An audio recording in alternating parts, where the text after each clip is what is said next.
Ça faisait longtemps que je m'étais pas posé le cul dans l'herbe comme ça. Ah. Eh bien, bienvenue dans cette vidéo du jour, épisode 2 de cette série de vidéos. Et aujourd'hui, je vais te parler de la course à pied. On va rentrer dans le vif du sujet. Je viens tout juste de terminer ma séance de course à pied, une séance de 30-30, un échauffement de 3 km, et ensuite 30-30 x 26. Voilà, donc 26 minutes de run. Et cette vidéo, c'est un petit peu un mini-guide course à pied, une claque de réalité aussi. Parce que la course à pied, c'est vraiment, je crois, la capacité physique la plus essentielle pour l'être humain. C'est ce qui fait qu'on est encore en vie, qu'on a pu échapper aux bêtes sauvages, qu'on a pu se déplacer vers d'autres endroits pour échapper aux températures changeantes. Et avec la sédentarité, forcément, ça se perd. Et ce qui est marrant, c'est qu'on voit beaucoup de personnes se mettre à la musculation et devenir sédentaires à cause de la musculation. C'est pour ça, d'une part, qu'ils développent des problèmes liés à la musculation. C'est pas la musculation le problème, c'est plutôt leur pratique. C'est pour ça que je vous encourage à avoir une pratique différente et d'utiliser la musculation pure, le renforcement musculaire comme outil pour devenir des meilleurs êtres humains et se forger un physique capable de réaliser absolument tout ce que tu veux. Voilà. Et je vois trop de personnes aujourd'hui se lancer dans des tendances ou faire de la course à pied par effet de mode. Donc c'est quand même un truc de ouf. Après, c'est pas un jugement, mais faire de la course à pied parce que c'est un effet de mode. Bon, pourquoi pas, mais c'est un vrai plaisir. Tu vois, j'avais pas du tout envie de venir à cette séance, je te le cache pas. J'avais pas envie. J'ai passé 3 heures à monter une vidéo sur une autre chaîne YouTube que je t'invite à aller voir, un vlog sur une compétition que j'ai faite à Paris, un ATHX ça s'appelle, qui, et ben dans cette compétition, il y a de la course à pied, donc j'ai dû m'y mettre pour essayer de performer un peu sur cette caractéristique, pardon. Et voilà, donc ce qui manque aujourd'hui pour la plupart des gens qui se lancent dans la course à pied, c'est la patience, mais ça c'est un petit peu comme dans n'importe quelle discipline sportive, je crois, ou même dans n'importe quel module d'apprentissage, quel qu'il soit. Je crois que la patience et la capacité à pas sauter les bases, c'est pour ça que j'ai fait une vidéo sur les bases, les fondamentaux, parce que ça me paraissait essentiel de rappeler que il y a des choses qui sont inévitables au quotidien, je crois, et qu'ils vous rappellent à l'ordre quand vous les évitez, simplement. Alors la course à pied, c'est comme tout, ça s'apprend, ça se travaille. Il faut commencer par travailler lentement pour arriver progressivement à de la vitesse. Et on voit tellement de gens, mais en fait, la quasi-totalité des gens que je vois courir ne courent pas à la bonne fréquence d'appui. T'as peut-être déjà entendu ça, t'as peut-être déjà entendu qu'il fallait courir à 180 ppm, donc pas par minute. C'est pas pour rien, c'est simplement car c'est vraiment la fréquence de pas qui te permet d'utiliser un maximum d'élasticité musculaire au niveau de ton pied.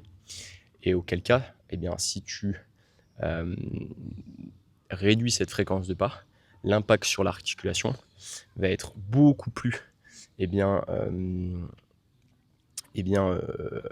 l'impact sur l'articulation va être beaucoup plus sollicitant, va être beaucoup plus, dégradant,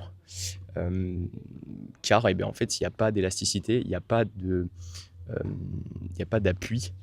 n'y a pas de... J'ai perdu le mot, je l'avais en plus juste avant. Mais il n'y a pas cette capacité de retour en fait du pied.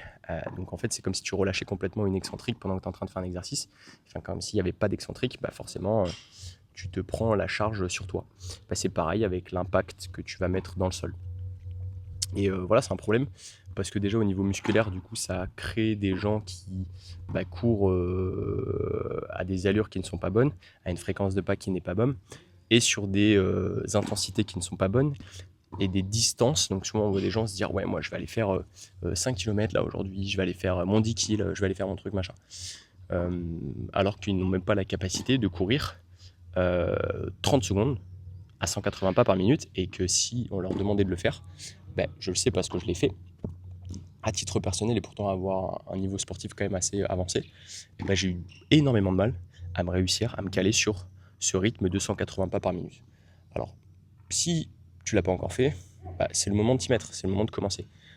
Commencer par, pourquoi pas du 20-40, 20 secondes de course à pied à 180 pas par minute, et de la marche pour les personnes qui sont en surpoids, qui sont ultra débutants qui n'ont vraiment pas de bagage musculaire, même les personnes qui sont maigres, qui manquent de muscles, en fait, vous pouvez commencer par ça, par la marche à pied, couplée avec de la course à pied, jusqu'à ce que vous soyez capable, en fait, tout simplement, eh bien, de faire 1 minute 10 secondes et 1 minute complète, enfin, pardon, 1 minute de course et 10 secondes de récup, ou 50-10, peu importe, eh bien, en courant. Voilà, ça me paraît essentiel. Et je pense que si la plupart des gens faisaient ça, ne serait-ce que pendant 1 an, ben vous aurez déjà un meilleur niveau que ce que vous avez là actuellement. Parce qu'en fait, vraiment, c'est abusé, je pense, le gain que tu as à faire ça. Juste du fractionné 1 fois par semaine. Comme ça. Enfin, de l'intervalle plutôt.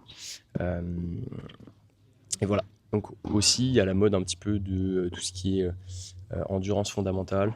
Donc c'est pareil. L'endurance fondamentale, le problème, ça vient pas du terme ou de la manière, enfin du terme. C'est surtout que l'endurance fondamentale, ça fait souvent écho à de la longue distance. Quand on entend ça, on se dit c'est des gens qui vont aller courir pendant un certain nombre de minutes, faire une certaine distance à une basse intensité, mais qui est toujours à une mauvaise fréquence de pas.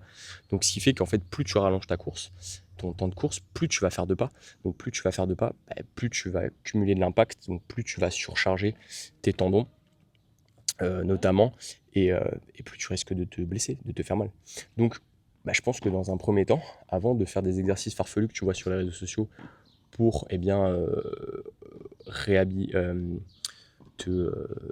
réduire tes douleurs, hein, tes essuie-glaces, tes périostites, au lieu de faire des exercices sexy, peut-être que tu devrais recommencer à apprendre à courir. Il y a aussi une question de posture, de redressement. On voit des personnes qui sont complètement affalées comme ça en avant, ou au contraire des personnes qui courent ultra cambrées parce qu'ils veulent absolument avoir le dos droit. Donc ça, ils font ça aussi quand ils font des squats par exemple. Donc non, juste rester dans l'alignement correctement avec des épaules bien cintrées en arrière et une bonne foulée. Donc j'irai peut-être un peu plus dans les détails dans une prochaine vidéo. Mais voilà, je voulais faire un petit peu ce point-là avec vous. Vous dire aussi que le lien avec la vidéo d'hier, c'est que j'ai expliqué hier que il y avait certaines choses qu'il fallait faire parce qu'on devait le faire. Parce qu'en fait, pour atteindre un certain résultat, si tu n'as pas d'objectif, alors ok, tu n'as pas besoin de faire des choses que tu n'as pas envie de faire. Mais si tu as des objectifs, si tu es drivé par quelque chose, je crois que tu peux pas uniquement faire ce que tu as envie de faire pour atteindre cet objectif-là. Voilà les gars, donc je vous dis ça parce que j'avais pas envie de courir aujourd'hui, j'avais envie de sauter la séance comme je le fais depuis 2 semaines où je joue à la pelote basque en me disant ouais ça va me faire un petit peu mon cardio, alors que c'est pas du tout la même chose et je suis hyper content de l'avoir fait en plus dans un super cadre. C'est magnifique, c'est à 5 minutes de chez moi, je vais rentrer, je vais presque être là à me dire que j'en ai pas fait assez. Alors je vais faire un petit dernier lien parce que j'allais dire peut-être que des fois, tu n'as pas envie de faire de séance, mais en vrai, tu regrettes jamais d'avoir terminé une séance. C'est le cas quand tu comprends une chose, c'est que même une mauvaise séance, et quand je dis une mauvaise séance, c'est pas une séance où tu t'es blessé, où tu t'es fait mal, où tu as mis de l'ego, c'est-à-dire une séance où tu n'avais pas forcément de jus. Mais en fait, il n'y a pas vraiment de mauvaise séance. C'est-à-dire que la bonne séance, c'est celle que tu adaptes en fonction de ton état du jour, en fonction de la période dans laquelle tu es. Ça, c'est une bonne séance. Mais bref, je ne vais pas m'égarer, on va rester sur la course à pied. Mais je pense t'avoir tout dit. Je parlerai peut-être d'autres sujets comme ça, je m'étale pas trop et puis je garde un petit peu de. Parce que si je veux faire des vidéos régulièrement, faut pas que je grille toutes mes cartes non plus trop rapidement. Même si c'est un vaste sujet et qu'on pourrait faire des vidéos pendant des heures et des heures. J'espère que ça t'a été utile. Donc juste pour répéter, pour récapituler un petit peu ce que tu devrais faire si tu dois te mettre actuellement à la course à pied. Commencer par faire de l'intervalle, enfin du fractionné. Donc pourquoi pas 20 secondes, parce que 10 secondes, je trouve que c'est très long, même si je pourrais commencer par 10 secondes.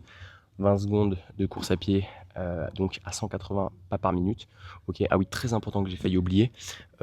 Installe un métronome sur ton téléphone, application métronome. Et j'ai couru pendant 30 putains de minutes avec pour seule musique tic-tac, tic-tac, tic-tac, tic-tac, ce foutu métronome. Je veux que tu en fasses des cauchemars. Je veux que tu dormes la nuit et que tu aies ce tic-tac dans ta tête en fait, jusqu'à ce qu'il soit imprégné et jusqu'à ce que tu n'aies plus besoin de le mettre dans ta séance et tu verras que tu en auras quand même toujours besoin parce que tu le perdras toujours un petit peu. Voilà, donc installe un métronome, tu te cales à 180 ppm. Oui, au départ, tu vas avoir l'impression de presque faire de la marche rapide. Je te conseille de ne pas dépasser les 20 minutes de course à pied au départ parce qu'en fait, vu que même si tu as l'habitude de faire des longues distances, entre guillemets, avec beaucoup de pas à la mauvaise fréquence, et qu'au final ça fait quand même un cumul assez important, ben là, si tu étais à 160, 165 pas par minute et que tu passes à 180, bah dis-toi que par minute, tu augmentes de 20, 30 pas par minute. Fais le cumul sur 20 minutes de séance, le nombre de pas que tu as fait, et tu verras que ça s'additionne. Donc ça, pareil, c'est de l'accumulation. Donc il faut y aller progressivement, 15-20 minutes pour commencer, jusqu'à ce que tu sois capable de courir 30 minutes. Et voilà, tout simplement. Et tu le fais ça de manière progressive pour passer ensuite de 50 à 10. Oui. Vous fermez? Ça marche.